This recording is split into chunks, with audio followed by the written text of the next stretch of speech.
All right, everybody, welcome. Welcome back to, this is technically like our second week of environment sketching. I'm going to do a little demo after reviewing some of the thumbnails here. I want to talk about some problems that I saw, okay? So, and then there were a couple questions that were asked too. I'll see if I can't answer some of those, okay? All right, so a couple things that I noticed, all right? These are really common mistakes. I'm not picking on anybody. There's a couple different people in the classroom, numerous different people that have been having some issues, okay, with things that they've been drawing. So let me just see if I can get in here and let's just start talking about them, okay? So a couple things. First thing, let's talk a little bit about overlap here. Give me a second here. Did I bring my ruler with me? Did I leave it? I left it upstairs. I did leave it upstairs. Do you have one, Sam, I could borrow? It's too small. That one should be fine for right now if I need it. Thank you. I'm just going to rough out. I'm going to try not to use a ruler. I'm just going to try to rough here. But let's just say, here, let me just go here and throw in a couple lines.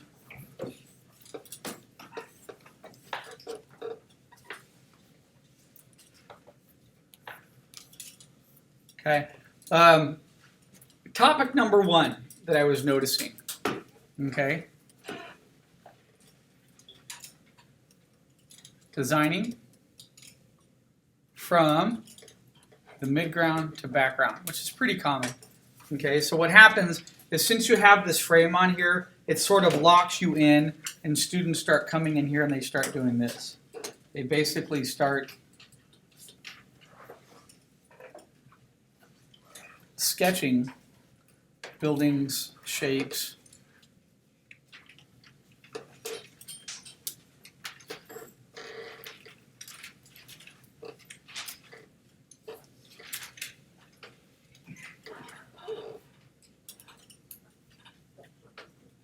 Oh, couple mistakes there.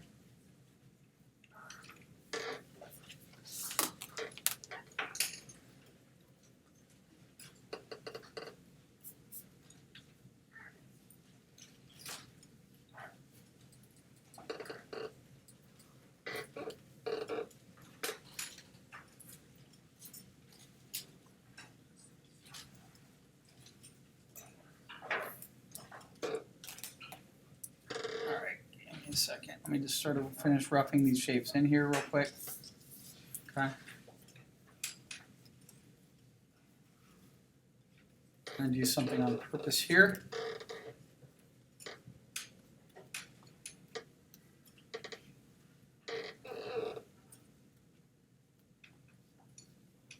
Now I need Tim's ruler because I'm drawing at an angle that I can't get my wrist to manipulate.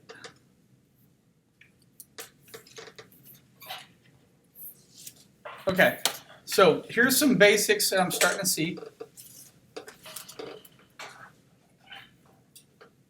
Okay, where I'm getting a lot of this. So I'm getting you guys, you're drawing basically from the midground forward, okay, which is totally fine. There's nothing wrong with that. We'll talk a little bit later about really establishing foreground, midground, and background. But what happens, a couple things in here, is that basically everything that you're drawing is from this segue going forward, going backwards, okay? So up in the foreground in front of us, we don't have anything that helps to establish any depth. And one of the reasons why that is that you guys have this around it, okay? So this frame, even though it's technically supposed to be your friend, can also be your enemy sometimes because it has a natural ability to sort of block in around, and then people just feel like, oh, I can't cross the frame. Don't cross the streams, right? Can't cross the streams, right? So everyone draws from here inward like this. And that's really, really common, okay? Just remember, that's just a frame. That's a marker.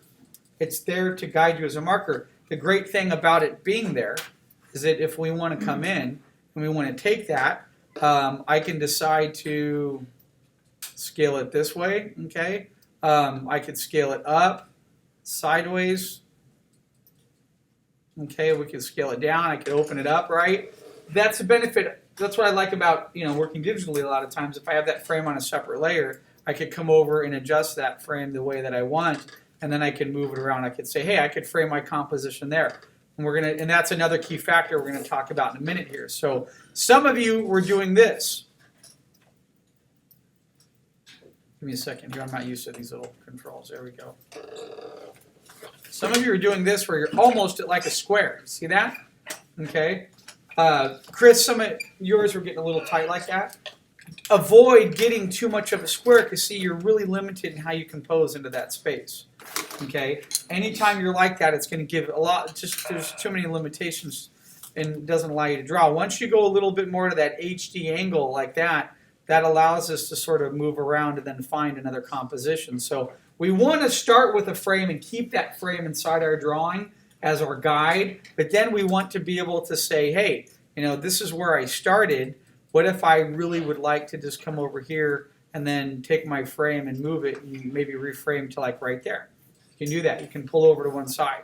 Okay, so let me move this back into position right here. Okay, so this was really common. A lot of the sketches that I saw yesterday, the thumbnails had this in here.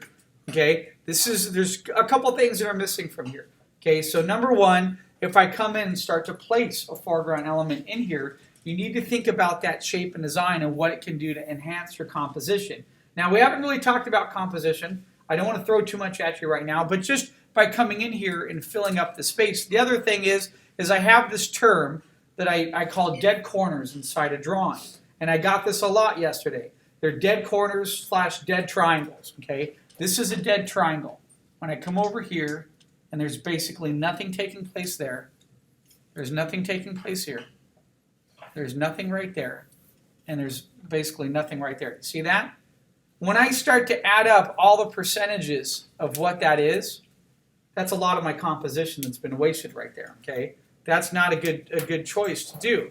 So what I want to think about is this little space here, the space here. These are really valuable for me. They're extremely important for me to use in stage. So something that I do off the time, I'm just going to come in here, watch what happens if I throw a line down like this, and just put a little curve in here, and come off of that vanishing point. I'm just going to throw a couple lines. Say I bring this building down a little bit here. Then I'm going to imagine this building would come down, and let's say it ends. It has a little bit of like that cement ridge. There's going to be a window there. Now I'm going to come in here. I'm going to throw an awning in here. So I'm going to put the awning coming out like this. Okay. I'm going to bring that back to the wall and then continue the awning like that, like so. Okay. And then if I come back off of my vanishing point, right now this is what I sort of have. That is a really important shape that's going to do a lot to establish overlap and depth in my composition. Okay. So some of you, I've been preaching a lot to you, throwing all these things at you, okay? To really establish depth inside a piece, we do that by overlapping a shape, okay? So some of you have been drawing like a shape over another shape. However, though, what happens sometimes is that you end up drawing the same shape. So the distance from here to here is almost equal to the distance from here to here, okay? Because of that, the boring can be a little bit, the drawing ends up being a little stiff or boring. It doesn't look as interesting, okay? So what we want to do is we want to try to have, so here's sort of the next, that was clause number 1 that I noticed. Here's clause number 2, which is going to be variation, okay? So a lot of people weren't having variation of shape inside their piece. So what do I want to do with variation of shape? Well, if I come over here and I cut this building like this, and I make it much smaller, right? Then I'm going to come back in here, take that light eraser. Let's hold on a minute. Where's my other opacity thing? This one has it. I'll forget it right now. Let me just click it here. Let's say about 50%. There we go. Save. So. Different layer, maybe? Huh? You're on the wrong layer. Am I on the wrong layer? I am. I knew that. I was just testing you guys, make sure you weren't sleeping. Okay, there. So now I'm going to erase this. So look, I had a medium building, a skinny building, right? So now maybe back here I might go for a building that's a little bit wider, okay?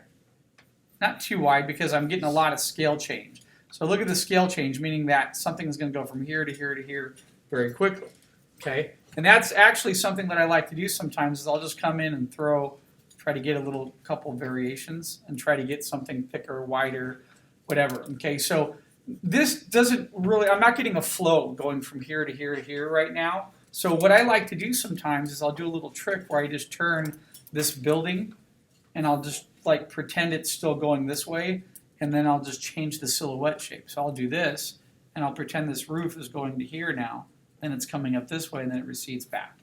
And just by doing that, it alters a little bit of the change. Then the next building that I'm going to come in here and place, I'm going to make a little bit higher. I'm going to keep the roof going in this direction, okay?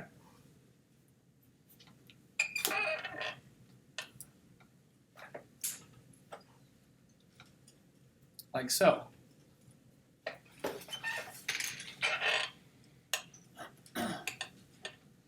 Like that, okay? Then if I come back in here and I have another skinny building, now it's getting a lot smaller very quickly, so I might just throw something really simple. It might have just a sort of a real base sort of roof, nothing too fancy.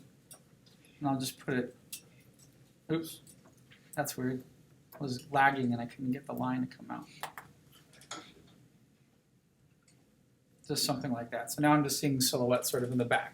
Okay, so you see how I did that? I ended up with some variation because I ended up with making just one sort of long building here, and then I could keep the same windows in there. I changed the roofs on it, and then I went to a much larger shape, and then I went to a thin shape. Okay, so that's variation of shape that's going to be really, really important. That's going to help you guys out. Then when I come over here, okay, now I want to look at, I want to measure the distance from here to here to here to here. This is a little bit greater. But if I pull this line back just a little bit more, okay, it'll make it even more greater. That's not really correct grammar there, but more better design, okay? But then by pulling it back a little bit like that is much more better to do good design drawing. Okay, so if I pull it back a little bit like this now, what that does is it's going to, I'm going to have a much larger shape and then more of a, you know, sort of a medium shape. I can even pull it back even more. Okay, so this is where, oops, what did I just do? Click the hotkey there. Then what I like to do is sometimes I'll put like a little alleyway. Maybe I'll put a little bit of a fence or something that comes off of this alleyway here. Okay, and then this is where I like to sort of reframe sometimes and think about adding another little element over on the left-hand side. So unfortunately, I made a little bit of a mistake where I started drawing here on this side, but I think I can fix that really quick. Okay, I can lighten down that layer. So let me do this. I'm going to draw back on this layer that shape that I put in here.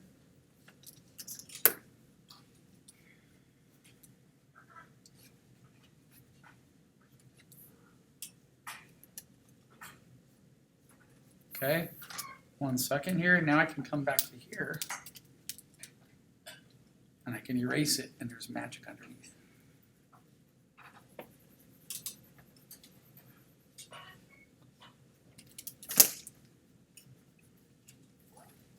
All right, now I just have the frame there. So the reason why I was doing that, because when I'm looking at my composition right now, look at how cool it would be if I decide to reframe. So our next little area of discussion is going to be about reframing. Okay, so if I come over here, and if I decide to slide this out a little bit more, oh gosh darn it, hold on. I have another, where is it?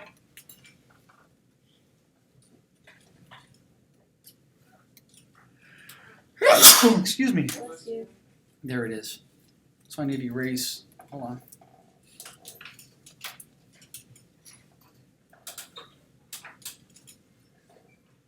Okay, there it is. I can come here and erase that off. There we go. Okay, so what I was going to say, before I got a little distracted there, I realized I had another image off. Is that now I can reframe a little bit. And look at this, I can not only widen up my frame, but I want to pull it, oops, I'm going to move my frame over here just a little bit more. So I'm still keeping this element in the foreground, but now by reframing a little bit, I can fit another foreground shape right in there, which is really going to be of value to me. So this might be, remember I was talking about that I might have like a little bit of a brick wall or something right here. Okay, well it's going to end somewhere about here, and now I could come in here and I could think about a cool little shape like I placed in on this side, okay, that I might want to incorporate over here. Okay, so what could I do? Gosh, it's endless. If you don't want to put another wall and make it look like another building, take it in another direction. Perhaps over here there's a raised platform, okay, that's right here. So if I come back to my vanishing point, maybe there's like a little, I don't know, maybe there's like a little hutch here or something. Okay, I could just come up with all different types of little, no, hold on a minute. I decided to change my, I don't want to cover that wall completely. So I'm going to pull it back to about here, let's say. I might come over here and then decide, hey, from right here, I'm going to have a pair of stairs. I don't know. Why not? Stairs are cool. Stairs never did anything to anybody. Just hard to draw. Okay.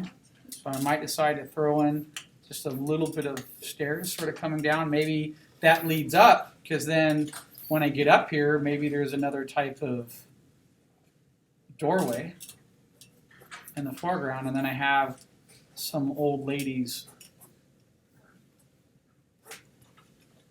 door that's like this. Okay. And again, this is where you need to look at your reference, right? Maybe this is an entrance to a secret pub where they make the best beer in town or something. I don't know.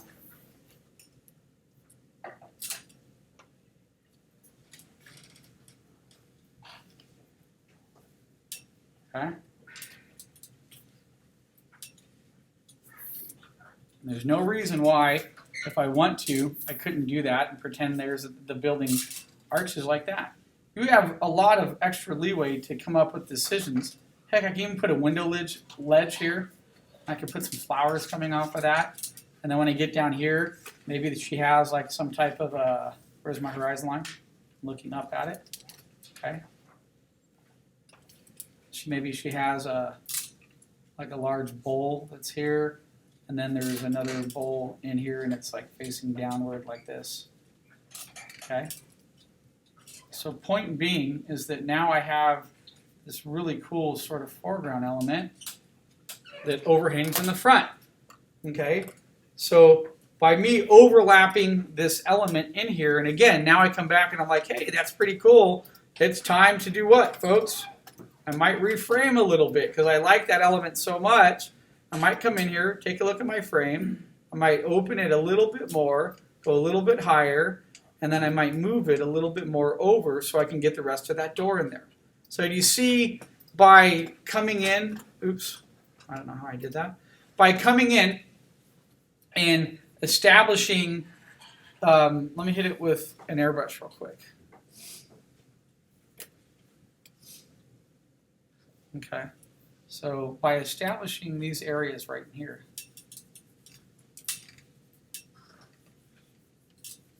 this could end up being in shadow anyway because of its position being in the foreground.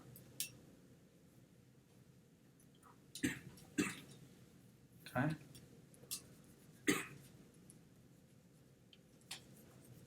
So do you see what that does? Having those buildings on the side, okay? So basically what I've done is I've started drawing from my midground back towards me, okay? By incorporating an element that overlaps, it's a huge power of control inside the environment, okay? Once I establish that and put something there, okay, you know who I learned this from? Gustav Tanegren. He's the layout artist that designed Pinocchio. Okay, when I was looking at all his work, when I was at Disney, we used to be able to go downstairs. They have an archive area, and you could go in the archive area. Someone would watch you, of course, and they would pull out like original. They have everything archived. You could pull out like an original Tanegren and look at it, but you couldn't touch it. You couldn't take a picture of it, like all top secret FBI, right? Stuff. But you could look at it. It was cool. He did this all the time. He would always figure out a way to keep something in your foreground that allowed you to establish more depth, okay? Because not only are these shapes are doing a couple different things, okay? One, they are creating overlap, which we talked about, okay? Two, they are a variation of shape. Those are different shapes than other shapes that are back there, okay? All right? Three, they're going to help to establish scale, okay? So we have overlap, variation of shape and scale. Those are huge items that dictate what is going to happen inside part of your environment. So the fact that I could set those up right now. Now what's cool, does anybody know how I set scale on this? That door? That's right. I put that door in there. By putting that door in there, I have hereby set scale. So real quick, in part of today's lecture, I wanted to mention this because I want you guys to be able to check your scale. How do I check my scale, Phil? Well, this is how you check it, okay? As you're working and you're doing your rough, because remember, you guys have already done your thumbs. You did 10. You're supposed to go back in. I want you to pick 3 that you like and draw them a little bit larger like this, like a rough, okay? This is how you check it, okay? You have to put a layer up on the top. You guys will use tracing paper, or if you're working digitally, that's fine. I think I'll do mine in, okay, where's my color picker? It's not coming up from there. I'll do it in red for you real quick, okay? And let's go to red. Here it is, okay? So I have a layer up on the top here, all right? So what do I know? This is what you have to figure out. I know somebody should be about that tall right here, maybe even a little bit taller, okay? So now those of you that had me in perspective know that this individual is raised right now above the ground plane. So what I have to do is I have to take that individual's height and bring it down to the ground plane. So if I do so many dots down, so look at where the ground plane is. I have to draw out a little bit to get this established, okay? If I come over here, I'm in 1-point perspective. So I come over about right here and I go across, okay? This individual is that high above the ground. So what I'm going to do is I have to take this measurement right here, and I'm going to measure that, and then I'm going to put that individual right here. So if I measure the height from here to here, why? Because in 1-point perspective, there's no change in scale when we're moving horizontally, because it's 1 point. 2-point perspective, that's not the case, okay? So now I take and measure that height of that individual, and it's right about there, okay? For the most part, that's that height. And then I'm going to transfer that height. How do I transfer scale? I draw a line from the top and to the bottom, and I bring them through the rest of the environment. So what does that mean? That means a door right here. How tall would my door be? Well, this is 1-point perspective. If I draw a line across, and then I go up to here, and then I bring that line over, that would be this individual's height here in the foreground would be that tall inside the middle of the scene. You see how that works? Okay, that building's huge. That's okay. You can have huge buildings. There's no law against having huge buildings as long as they make sense and the scale's right. However, though, what's important is that you can understand, this is a common mistake, is a student would come in here and do this. Put that door in there. Okay, that might not be working right now. Okay, a door in here would be probably about something maybe like this. So therefore, you might end up with a window detail in there. Okay, then what about how tall is my person standing right there on that roof? Okay, hold on. I dropped Tim's ruler, and there it is. They're hard to see on the dark carpet. Okay, so how tall is somebody right here? Well, what I have to do is I go down to the base of this building, right? And I carry a line over. I hit right there, and then I have that height. So if I bring that person to that building, I just measure that difference, and then I put that person up on that building like that. Okay, we'll cover that stuff in applied perspective. That's transferring scale. So I know how big or tall someone's going to be down here. So down here, if I carry that scale over again, someone down here is going to be about yay tall, right? Okay, which is fine. That means my door down here might be like this big. That means that might be level 1. This is going to be story 2. That's 3. That's a 3-story building. Okay, that's how you figure it out. Okay, that's your scale. Your scale is going to be important. Once you throw something in to establish that scale, windows, door height, what are other elements I might throw into a piece that would establish scale right now? What's something that I could put, let me do this on another layer. I'm going to put it right here in the front. Some of you guys had this. Okay, a what? Barrel. A barrel. Yeah, a barrel. That's a good one. Another one, something I was thinking was this. Oops. Let me change real quick. If I come in here, I'm gonna get crafty in 1 point and put something in 2 point. Oh no, what's he doing? 2 point perspective at an angle. Okay.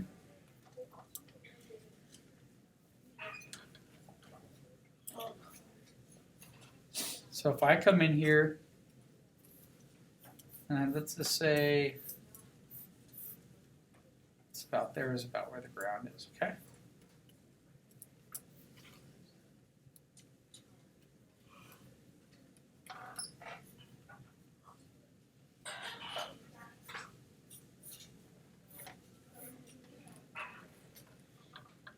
Say I have a cart about right there, okay? And then I need to see where that hits so I understand. So there's my cart, and maybe I can put little details, maybe there's leather on it. Maybe this person is selling watermelons and there's a sign on the cart. I don't know, they're selling something, right? But see, that cart establishes scale, right?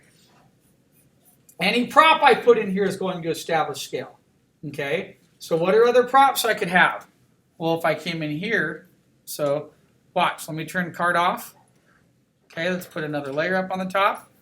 So what if I decided to hang a lantern from here? Okay, and I'm hanging a lantern. Let's say I did this.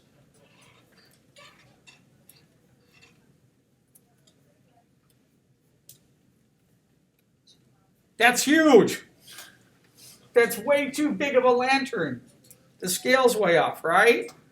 That lantern's enormous. That's like a 6-foot lantern, way too tall. But if I take that, okay,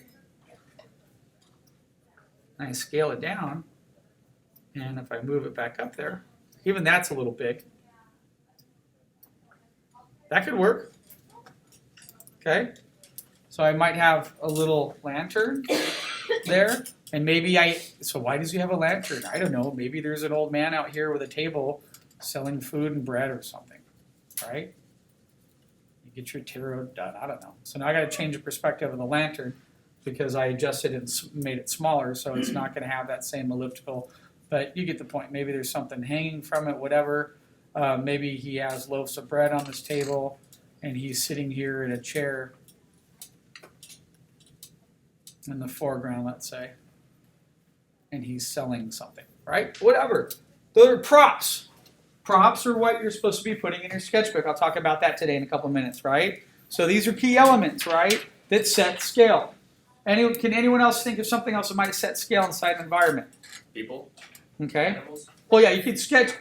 Don't do this. Don't draw me like a lady in this like decked out time period. We're not doing costume design and character design in this. If you want to, every now and then in an environment, what you can do is you can sketch somebody like maybe at a door sort of like this. Just real small to establish scale. But that's right, you could have people, okay? But there's a couple other things that we can do, like check this out. Here's another way I can set scale, okay? So if I look at that chair, see it's sort of cool with the chair there. By putting chairs, tables, little carts, all those elements, do you know why those are so attractive, folks? Because it makes it feel lived in. Because if you go home and take a look at your room, I'm sure your room is not like this. Everything at a 90 and everything completely perfect unless you have OCD, okay? All right, I'm sure your room has stuff tilted at angles, all right? There's a natural characteristic that is inside the world that we live in, which is the chaos, okay? So things fall, things tip over, Tim's papers just fell, there's something tilted at a corner, there's chaos everywhere, okay? Things are on your desk are in 1 point, they're also in 2 point, things are overlapping each other, we have lots of chaos. So I can come into this and I could find ways to introduce chaos. So what's another way? Look, what if I came over here and I put a little pole, a little piece of wood right there? I don't know, why not? Maybe another piece of wood. And then I put like a stack of firewood here against this building for sale. Going across, like so. So I have firewood in there. Here's another way you can set scale, okay? You can have a little windy road. Roads are great. Give you an idea of thickness. And then on the road, you can do something like this. You can put a little piece of cobblestone. And then don't do this. Don't go larger. Okay? The next piece of cobblestone needs to be smaller. Why? Because it recedes back, it gets smaller in scale. And I can have another little piece here. I can have little indicators here of cobblestone. That's another way to set scale. Okay? Little details, little rocks, little elements, you name it. Okay? Don't come in and draw a bunny rabbit. You don't need to see it. Okay? Think of ways that you could. So look, I put the firewood. Firewood is a great little item because you get a better idea of how that scale would work. I can come over here, and it's just endless. I could just think of maybe I have rope that comes up here. Maybe I have one of these guys. This is a medieval time period, right? When I may have one of these wooden things that you tie your horse up to. And then maybe over here, I decide to overlap the shape, and I decide to put a trough the horse might drink out of. Right in there. See that? So I got the trough, I got the little thing for the horse. I measured my scale. Someone here was about yay big. I might come over and put another door here. I might put a different window here. Now these are the details that you start to rough in. There might be some type of blocky, oops, that's horrible. That's me drawing without the ruler with my wrist tilting in another angle. There we go. So I might come in and have some type of overhang that's on top of this. And then I might have the window, the frame, a couple lines going across like so. And then I might have the interior, little whatever. So you see that, and then the drawing starts to come alive. You sort of lost the scale in there, though. Because that building used to be huge. And now It did. And that's me drawing off a little too large. But I was going to I'll make a comment on that. Does it come back then, and then what you want to do is you start putting in and defining is you need to check your scale.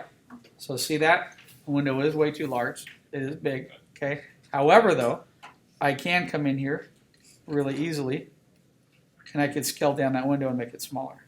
Okay? Or props or any other items you have. So that's the benefit of doing this.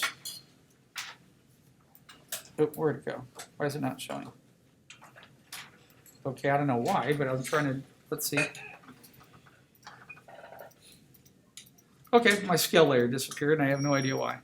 So, but that's the benefit of checking your scale inside your piece. Okay. However, though, the important things that we talked about, this is things that I noticed with everybody. Okay, was designing from, and this is common. Like I said, I've taught this class for 5 years at CGMA, and every semester, almost 5 years, and I would have teach it 4 times a year.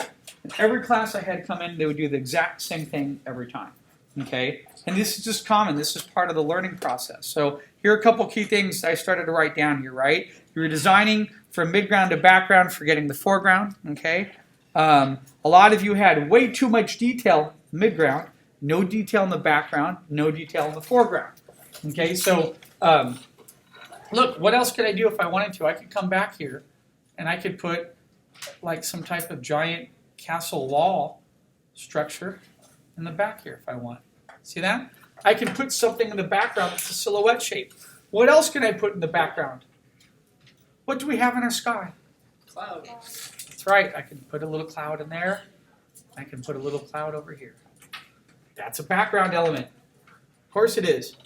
In fact, we'll talk about this later, but I'll throw a little secret at you. Your sky exists on a sky plane. Just like you have your ground on a ground plane, there is a sky plane. There is a grid up in that sky that leads back. And once you get really good at understanding the sky plane, that's how clouds work as well. Just like a cobblestone might be larger in front of me, I might have a cloud. If I expand my frame out, I'm going to have a cloud in front of me, a cumulus, also known as cumulonimbus cloud, right? Might be much larger. Cumulonimbus clouds can become part stratus sometimes and have that curvy effect. So you see how I could reframe now? Because I can have larger, getting to smaller, receding back, I've established more depth. Transition of scale. Okay, so we talked about number 1 here, designing from midground to background, too much of that. We needed to add in foreground and some background elements, okay? We talked about having variation of shape. Some of you guys have all the same shape, the same size, have large, and then medium, and then, or actually, I still define that, smaller, and then medium, and then something else, and then skinny. Have some variations inside your piece. Okay, try to get those in there. And then let me see what other notes I had here. Some of you guys were doing this, you're getting in here just into the midground, and you don't need to do this. This is what students do all the time. They're like, I am going to show you every single tile on this roof because it's there and I have that ability to draw every tile on that roof. You don't need to do that, okay? We call that suggestive detail. All I have to do is this. That's it. I just put a couple indications of what might be tile on that roof and I leave it alone. I don't need to put anything more. Okay, don't over detail. Okay. We've talked about a lot of what we're doing here is shape overlapping other shape, okay, which is key. Let me see what else here. I think that's really about it for what I wanted to cover. The only other thing I wanted to mention, I'm going to give you a little golden secret right here. So let me merge some of these down. Let me merge this down with merge the below. Okay. And what was this one here? That was the frame. Let's keep that separate. That was the tone. Okay. All right. Let me turn these off. I still want to know what happened to this guy. He just stopped. He like disappeared. I have something to do with that little arrow icon. Oh, it's the Oh, the opacity all the way down. opacity's all the way down. Or really? Turn it on. Show later. Oh, there it is. No opacity. Oh, there it is. Okay, I don't know what happened. Anyway, it's back. Here's something I want you to think of, though. This is a great way to design. Okay, it's a little scary at first, but it's okay. I'm just throwing in a vanishing point wherever. 1 point. All right. Watch my straight line. Yes. I'm holding shift, so I'm cheating. I like you to think like you should draw straight lines and get them as close as possible without moving. You know. I'm just kidding. Okay, so here's a great approach. You have your frame, you have your box real quick, right? Start this way sometimes. There's nothing wrong with this. Throw a large dominant shape. Okay, and everything else is going to be completely opposite. And then you have to come in here and you have to design everything else smaller.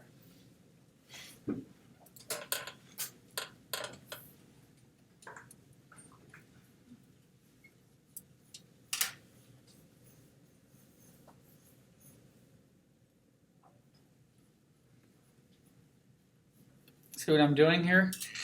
By making that really large and stand out from all the other shapes, it puts emphasis on that. Okay? There's nothing wrong with doing that in your design process. You can do it different ways. You can throw something large in the middle. You can throw something large in the foreground and then have other things be smaller. That's another example of variations of shape and how you can use it to your benefit. This might be a building with multiple parts after I'm done with it. It might have this could be like the Chamber of Commerce building. It might have that, and then it might come up here, and then it might have another roof that goes like this. And then that might come this way, and that roof might connect there, and then it might have a second story that goes up a little bit.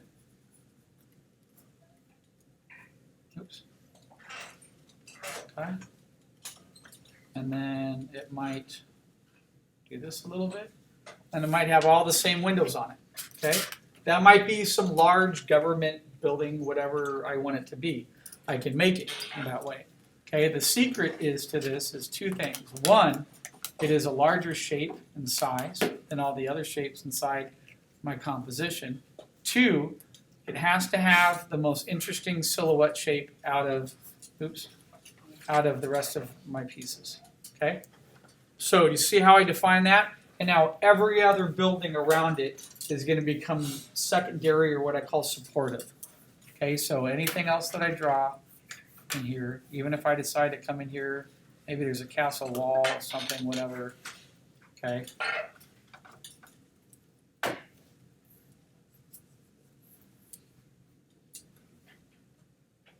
Maybe scale's tiny to make it look larger. Who knows? Maybe there's windows on it. I don't know.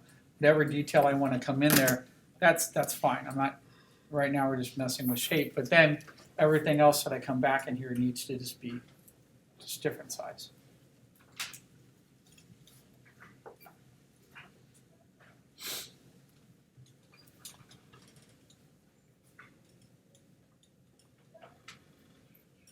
I don't know where I was going with that building. I'm just trying to just plug some things together real quick.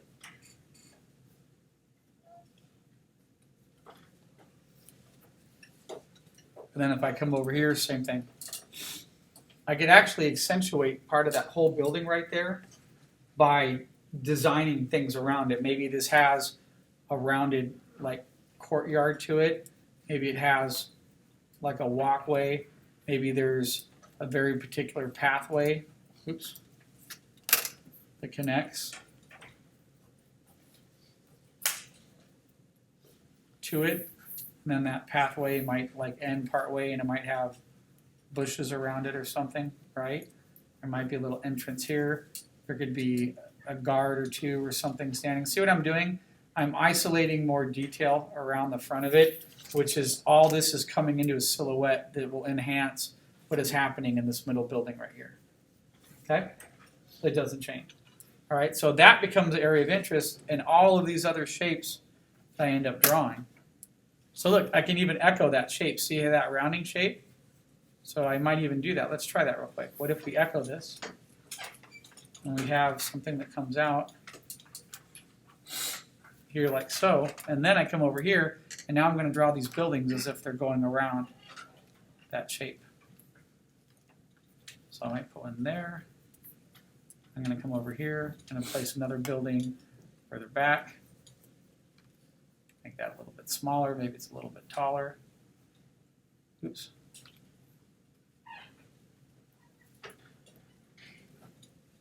And then I might overlap.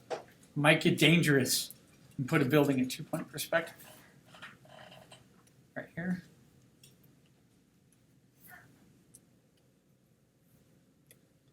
All right, and then maybe I decide down here I have another building, but I can see part of the roof in the front.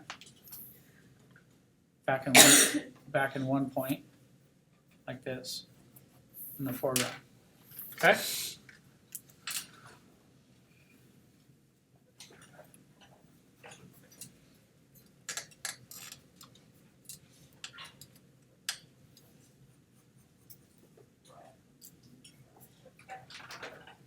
Okay, so do you see how I did that pretty quick? Where does the eye go?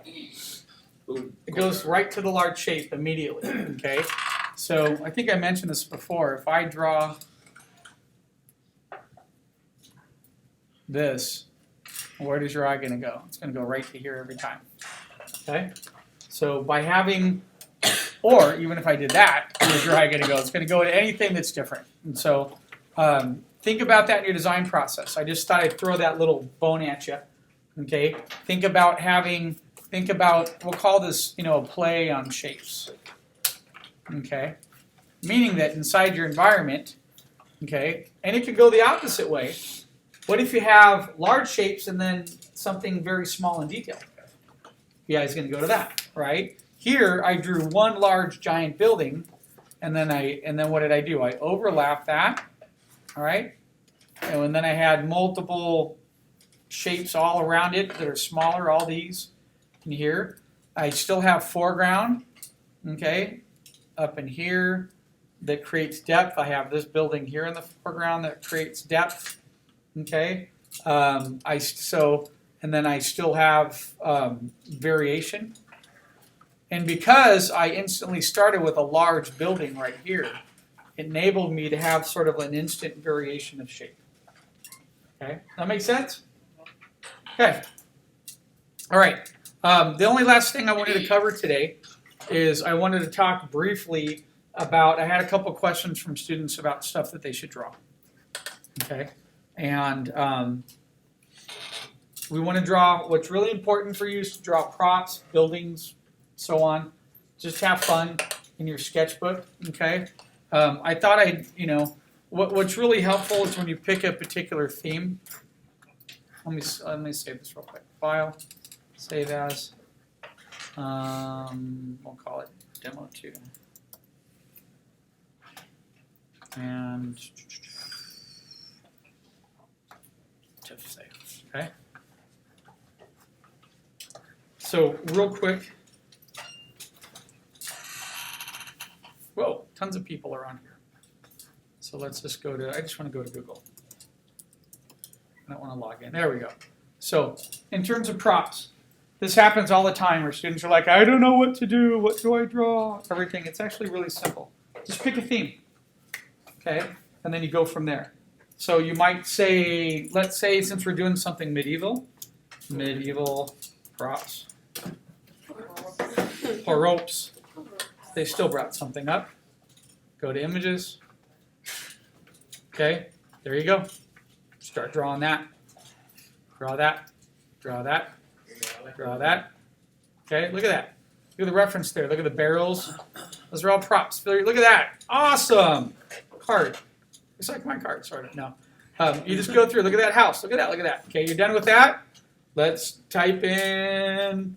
Gee, what do I do next? I don't know. Pick a culture. Pick a country around the world.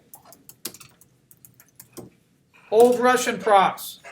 Uh-oh. That might not work. But you might find, actually, that probably won't work. Let's type in Chinese props. Okay? Images. Voila. Lanterns. Look at all those. All different types of props, different information. Okay? Some of you might strike gold, and you'll find something very specific in terms of search. Search engines tend to work that way. You need to be, you need to specify. What's another word besides props? Is relics. Okay? Ancient relics. Artifacts. Look at that. We got all kinds of look at that mountain, all that stuff. Look at that architecture there. That's bitchin'. Draw that stuff. Put that in your sketchbook. Okay, you can scroll down. Then you see something. Look at that, right? That looks goofy. But what if now I type in war masks? Boom. Gold mine. Okay? You're done with that. Type in. Iron Man. Huh? Iron Man. And look at On the that. right. All these cool masks. That's really neat. Okay?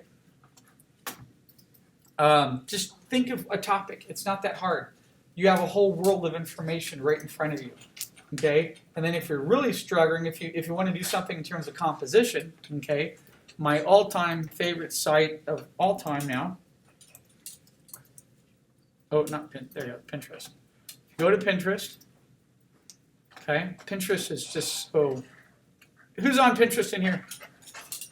Good, you better be. Because it's just so easy.